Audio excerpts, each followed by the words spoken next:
Alors, on démarre les réjouissances?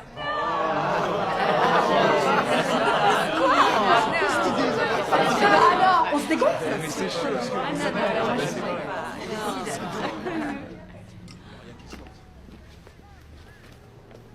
Moi, je sors avec des garçons depuis que j'ai 11 ans, genre... Moi, je te crois. Oh, toi, ça va, hein? Ouais, bon, j'étais forcément celle qui se retrouverait enceinte avant 16 ans et qui laisserait tomber l'école. Comme maman. Ça n'arrivera pas. Y a personne qui veut écouter les ados. Ouais, tout le monde pense qu'on devrait être heureux simplement parce qu'on est jeune. Et ils voient pas les guerres qu'on mène au quotidien. Un jour, ma guerre s'arrêtera. Et je resterai vivante. Et je tolérerai plus d'être maltraitée par qui que ce soit. Je suis forte. Ma mère m'a flanqué dehors quand elle a appris que j'étais dans un gang. Je voudrais qu'elle voie que j'ai mon diplôme. Je voudrais avoir 18 ans.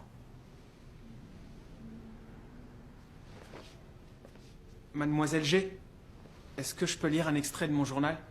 Avec plaisir.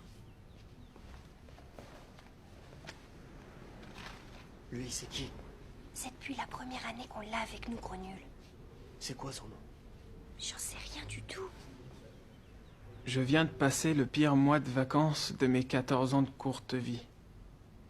Tout a commencé par un coup de fil. Ma mère pleurait et suppliait. Elle voulait qu'il patiente un peu. On aurait dit qu'elle luttait pour respirer sa dernière bouffée d'air. Elle m'a serré de toutes ses forces et elle a pleuré. Ses larmes, on aurait dit que c'était des balles qui touchaient mon t-shirt. Et elle m'a dit qu'on se faisait expulser. Elle me demandait de l'excuser et je pensais... Je n'ai plus de maison. J'aurais dû demander quelque chose de moins cher pour Noël. Le matin de l'expulsion, un violent coup à la porte m'a réveillé. Le shérif est venu faire son job. J'ai regardé vers le ciel en espérant que quelque chose se passe. Ma mère n'a plus de famille pour l'aider. Il n'y a pas d'argent qui va rentrer. C'est pas la peine que je vienne à l'école et que j'ai des bonnes notes si j'ai plus de maison. Le bus s'arrête pile devant la porte de l'école. J'ai tellement envie de vomir. Je porte les vieux vêtements de l'an dernier, les vieilles chaussures, et je suis pas allé chez le coiffeur. J'arrêtais pas de me dire qu'on allait se moquer de moi. Au lieu de ça, je suis accueilli par un groupe de copains qui étaient dans mon cours d'anglais l'an dernier. Et je comprends que Mademoiselle Grouel, ma prof d'anglais mortelle de l'an dernier, est la seule personne qui me redonne espoir. En me souvenant avec les amis des cours d'anglais et des sorties de l'an passé, je commence à me sentir mieux. On me donne mon emploi du temps et ma première prof, c'est Mademoiselle Grouel, en salle 203. J'arrive dans la salle et à ce moment-là, j'ai l'impression que tous les problèmes de la vie ne sont plus si importants. Je suis chez moi. Oui, tu es chez toi.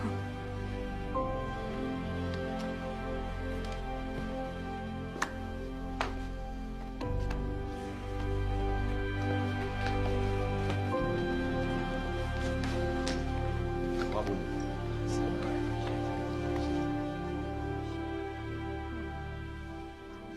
Mais tu étais inscrite dans la classe d'élite. Si tu vas dans la classe de Mademoiselle Gros,